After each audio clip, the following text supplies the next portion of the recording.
নমস্কার বন্ধুগণ, তোমাদের সবাইকে জানাই পাঁশকুড়া চৌগেরা শান্তি কমিটির পরিচালনায় 20 অক্টোবর সার্বজনীন শ্রী শ্রী শ্যামা কালী পূজা উপলক্ষে সকল গ্রামবাসী ও পার্শ্ববর্তী এলাকার মানুষকে জানাই আন্তরিক শুভেচ্ছা ও অভিনন্দন।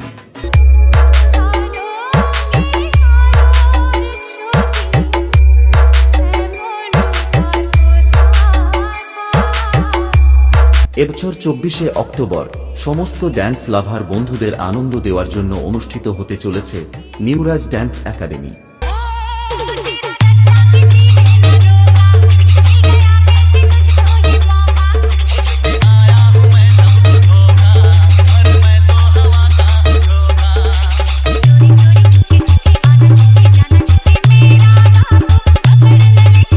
আর এই কয়দিন ব্যাপী সবাইকে নাচাতে ও পুরো এলাকা কাঁপাতে আসছে ময়না বৃন্দাবন চক থেকে জানা সাউন্ড।